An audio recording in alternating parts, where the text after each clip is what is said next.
Ó, agora nós vamos falar de ó.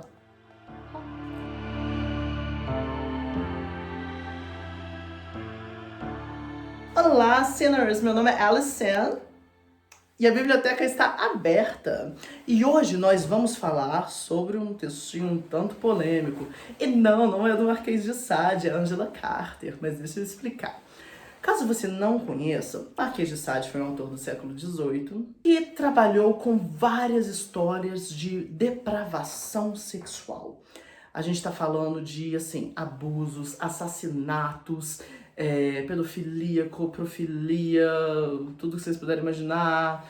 E era um personagem extremamente nojento. Se vocês lerem os 120 Dias de Sodoma, são umas descrições sobre fezes, sobre cheiros e sobre tamanhos de genitálias que não fazem o menor sentido, porque, tipo assim, tinha uma circunferência de 30 centímetros. Eu ficava assim, Sade, nunca viu uma na vida, né, amor? Porque, pelo amor de Deus. Então a gente tem tudo isso acontecendo. Nós temos duas figuras muito importantes, duas figuras femininas, que são a Justine, que é essa toda purinha, toda bonitinha e tal, que vai ser, né, abusada, assassinada e tudo.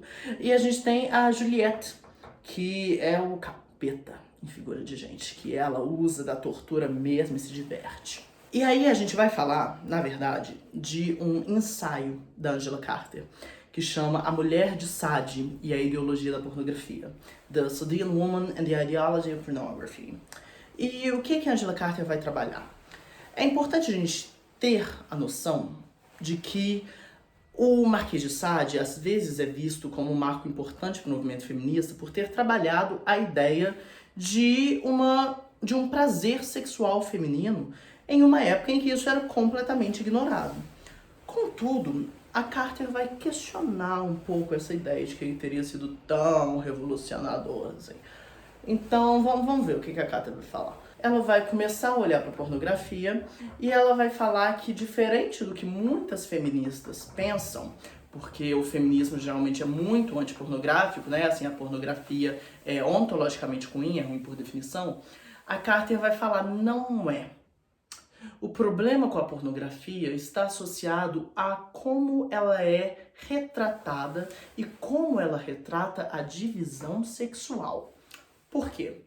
Porque para Carter o problema é que o membro masculino é sempre representado ereto, se afirma, ele quer possuir, ele quer dominar, enquanto a genital feminina é um buraco vazio esperando ser preenchido. Para Carter, o problema é a ideia de que nós representamos o homem como um ser desejante e a mulher como um objeto desejado.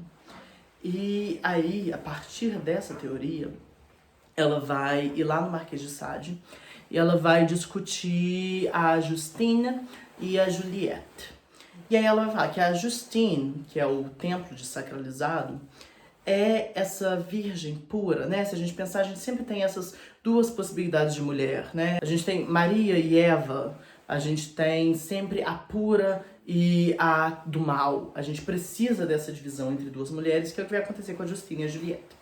E ela vai falar, a Justine, como ela segue essa ideologia cristã, de que ela não pode sentir prazer, que ela precisa se preservar porque ela é uma mulher, sempre que ela tem relações, ela é abusada.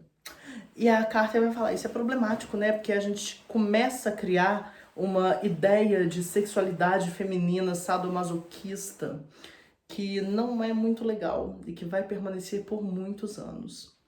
Por outro lado, ela vai olhar para Juliette e vai falar, olha, também não dá certo. Ela está transformando a própria sexualidade em um mecanismo de tortura. Então ela está assumindo a posição masculina. Mas em um reino governado pelo rei, por Deus e pela lei, esse tripé do poder masculino, ela também vai precisar ser assassinada. Porque por mais que ela tente se transformar em homem, ela não é. O poder patriarcal não admite. E a Carter vai entrar numa ideia, a Carter é completamente ateia.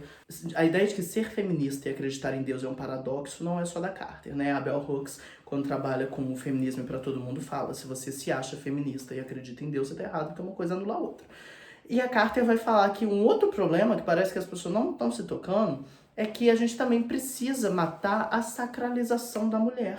A gente precisa tirar a mulher desse lugar de, então vamos venerar a feminilidade, viva a mulher, viva a Cátedra. Isso é tão problemático quanto, gente. Vamos parar, a gente não pode fazer isso. E ela vai cunhar a máxima "a deusa está morta", né? Que a gente pode pensar num eco nietzscheano, quando Nietzsche vai falar que Deus está morto. A gente falou disso quando a gente trabalhou o Robinson Crusoe. A Carter vai falar "a deusa está morta" e tirar essa sacralização da feminilidade. E por que a gente precisa desacralizar a feminilidade? A Carter vai demonstrar como o problema disso tudo é que o desejo fica apontando para dentro. O desejo não aponta para fora. O desejo aponta para dentro e fura o próprio coração. Que o Marquês de Sade nunca conseguiu fazer foi alcançar a subversão máxima, que seria exatamente a possibilidade de que tanto um quanto o outro se desejassem. O Marquês de Sade nunca criou um desejo mútuo. E a Carter vai falar que essa é a grande subversão do sistema, porque tira qualquer um de posição de dominação, tanto o homem quanto a mulher. E a ideia de que um sexo precisa estar em relação de dominação com o outro é uma ideia patriarcal. Então a gente precisa matar a deusa mãe, porque a gente não pode ter a mulher em cima do homem, até porque a mulher só existe enquanto submissa do homem, né? A Monique Wittig vai trabalhar isso quando ela estuda a ideia de que lésbicas não são mulheres. E a Carter, vamos desenvolver isso aqui rapidinho. A Monique Wittig era do que a gente chama de feminismo marxista, e a Carter trabalha muito com o feminismo marxista, que é a ideia de que homens e mulheres só existem enquanto é um conceito de classe. Ou seja, o homem é criado como aquele que manda na mulher e a mulher é criada como aquela que é submissa do homem. Se a gente tira essa relação de poder e essa relação de dominação, os próprios conceitos de homem e mulher caem por terra. Que é o que ela vai falar, que lésbicas não são mulheres. Por quê? Porque se a lésbica é uma pessoa que não está submetida ao desejo masculino, ela não tem como ser mulher, porque não existe mulher além da noção de desejo masculino. E a Carter vai trabalhar muito com isso nos textos dela. Eu falei aqui sobre a Companhia dos Lobos. Na Companhia dos Lobos, ela vai recontar Chapeuzinho Vermelho. E qual que é o problema da Chapeuzinho Vermelho? O lobo mau vai lá e come ela. E existir na passividade é morrer na passividade, uma citação da Carter. E aí, na história da Carter, a Chapeuzinho vai lá e o lobo fala, eu vou te comer. Aí ela fala, vem. E aí eles se aproveitam horrores. Por quê? Porque a gente tem desejo mútuo.